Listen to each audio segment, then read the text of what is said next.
경기장으로 깡마른 선수가 입장합니다. 성인팀에 잠시 합류한 유소년 선수가 아닐까 싶을 만큼 그는 다른 선수들에 비해 유난히 작은 체격을 가지고 있습니다. 사르는 팀 멤버들에게 귀여움을 독차지하고 있습니다. 그를 리틀손이라 부르는 큰형 손흥민은 하루 종일 그와 놀기 바쁘고, 히샬리송은 벤치에서 대부분 인상을 쓰고 있지만 사르와 있을 땐 역시 놀고 있습니다. 또 다른 브라질 선수 에메르송 또한 아프리카에서 온 사르와의 훈련에선 언제나처럼 웃음이 넘칩니다. 사르는 단지 왜소하고 귀여운 선수만은 아닙니다. 그는 이미 국가의 스타 중 한 명이고 무려 월드컵 대표팀에 합류하여 2022년 카타르에서의 잉글랜드전에 교체 투입된 초특급 신성입니다. 축구는 완전한 경쟁 스포츠이고 대부분의 선수들은 상대에게 지지 않겠다는 의지를 온몸으로 표현합니다. 표정에서도 그들의 강인함을 엿볼 수 있고, 특히 가장 치열한 전투가 펼쳐지는 박투박은 전사들이 가득합니다. 표정만 보면 전투력이라곤 찾아볼 수 없고 오히려 만만해 보이기까지 하는 미드필더 파페사르. 그는 도대체 어떤 사람일까요? 그의 웃음이 감동인 이유가 무엇일까요? 2002년의 추억을 기억하시나요? 전 국민이 축구와 가까이 했던 잊을 수 없는 시기입니다. 지구 반대편 세네갈에서도 축제는 펼쳐졌습니다. 그들은 사상 처음으로 월드컵에 출전하여 8강에 오르는 기적을 일으켰습니다. 국가적인 축구붐이 일어났고 파페사르는 월드컵 결승이 끝나고 2개월 뒤 세네갈 티아로에에서 태어났습니다. 2002년의 강렬한 기억 때문에 한국 대표팀의 트레이닝 유니폼을 입고 초등학교 졸업 앨범 사진을 찍으러 간 손흥민과의 세대 차이가 느껴지는 출생 시기입니다. 사르의 어린 시절 곁에는 언제나 큰 형 선부 사르가 있었습니다. 아들이 2명 있는 집은 어디에나 그렇듯 선부와 파페는 장난치고 몸으로 놀고 모든 종목의 스포츠를 즐기는 개구쟁이들이었습니다. 손흥민과 가까이 지낸 토트넘 선수들 대부분은 어린 시절 남자 형제들과 함께 축구를 하며 성장한 공통점을 가지고 있습니다. 재미로 시작한 공놀이였지만 파페사르의 특이점은 손대는 모든 종목에서 재능이 있었고 축구뿐 아니라 농구가 포함되어 있었습니다. 그는 전형적인 아프리카의 재능 있는 스포츠맨으로 자라날 모든 신체적 특성을 가지고 있었습니다. 사르가 축구를 선택한 이유는 그의 아버지가 가장 좋아하는 종목이 축구였기 때문이라고 알려져 있습니다. 사르는 세네갈 다카르에서 설립된 협회 축구 클럽인 제너레이션 풋의 유소년 팀에서 본격적으로 축구를 배우기 시작했습니다. 그리고 여기서 재밌는 일화가 발생합니다. 9살의 사르를 영입하고 싶어 했던 최초의 유럽팀은 무려 맨체스터 유나이티드였습니다.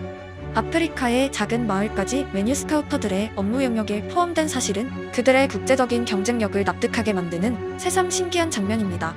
형과 뛰어놀길 좋아하고 가족 품에서 사랑받던 너무 어린 사르는 당연히 메뉴의 제안을 거절했습니다. 9살의 나이를 고려하면 사르는 메뉴가 어디 있는 클럽인지도 몰랐을 확률이 높습니다. 하지만 어린 사르와 달리 부모님의 눈에는 누구나 알 수 있는 쉬운 문자가 전달되었습니다. 바로 숫자입니다. 8만 파운드, 무려 1억 3천만 원의 금액을 그들은 거절하였습니다. 세네갈의 평범한 마을에서 2011년에 그 액수를 벌어들이려면 몇 시간의 노동을 해야 할까요? 사르의 부모님에게 돈보다 중요한 것은 아들의 결정이었습니다. 사르가 외국에 가기 싫다고 말했습니다. 그거 하나로 1억이 넘는 돈을 거절할 이유로 충분했습니다. 당시 메뉴의 스카우터가 머나먼 땅에서 9살 소년에게 거절당한 순간은 업무적으로 뼈아픈 순간이었을 것입니다. 하지만 12년 후 다 자란 소년이 더 큰 타격을 메뉴에 안길 거라고는 아무도 예상할 수 없었을 것입니다. 2023년 사르는 토트넘 소속으로 맨유전에서 평생 잊을 수 없는 EPL 데뷔골을 터뜨렸고 메뉴에 패배를 안겼습니다. 당연히 현재 메뉴에 재직하는 직원 대부분은 그 소년을 12년 전에 자신들이 먼저 영입하려 했다는 기억도 남아있지도 않을 오래된 이야기의 후속편이었습니다. 본의 아니게 사르는 맨유 킬러로 자라났습니다. 사르 부모님의 최대 과업은 세네갈의 많은 부모들처럼 아이들이 충분히 먹을 수 있는 음식을 집에 갖추어 두는 것이었습니다. 세네갈의 가장 서쪽에 자리한 사르 가족에게 축구는 가장 사랑하는 놀이였고, 아들이 축구를 통해 해외를 나가라고 돈을 벌고 가족을 부양하는 가장이 되라고 강요하지 않았습니다.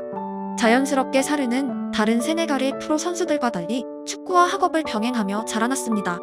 잉글랜드 선수들 가운데서도 가점 환경으로 학업을 포기하고 축구 외길을 걸은 선수가 알리를 포함해 상당하다는 사실을 상기하면 사르는 정말 사랑받으며 자라난 아이였습니다.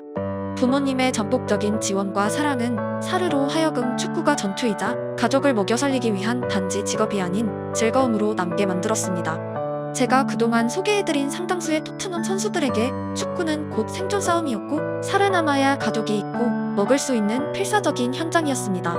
사르의 성장 환경은 오히려 그를 리틀손이라 부르는 손흥민과 유사점이 많습니다. 부모님은 풍족하진 않았지만 아들들을 위해서 평생을 열심히 일했고 그들이 좋아하는 축구에서 웃음을 잃지 않게 하기 위해 노력했습니다. 만약 사르의 부모님에게 돈이 첫 번째 가치였다면 9살의 사르는 맨유에 입단했고 잉글랜드에서 경쟁하며 자라났을 것이며 지금처럼 웃는 얼굴이 아니라 전투적인 표정으로 EPL을 누비고 있었을지도 모릅니다. 결국 사르는 자신에게 주어진 아프리카 정규 교육을 모두 마쳤고 병행했던 축구에서도 성장이 거듭되고 있었습니다. 맨유의 제안으로부터 9년의 시간이 흐르고 2020년 사르는 다시 한번 유럽의 부름을 받게 됩니다. 이번에는 프랑스의 매치였습니다. 어느덧 18살이 된 사르는 9살 때와 달리 더 높은 수준의 축구 선수가 되기 위해서 아프리카를 떠날 시기가 됐음을 알고 있었습니다. 그의 부모님은 아들이 9살이었을 때와 마찬가지로 선택을 오직 사르에게 맡겨두었습니다.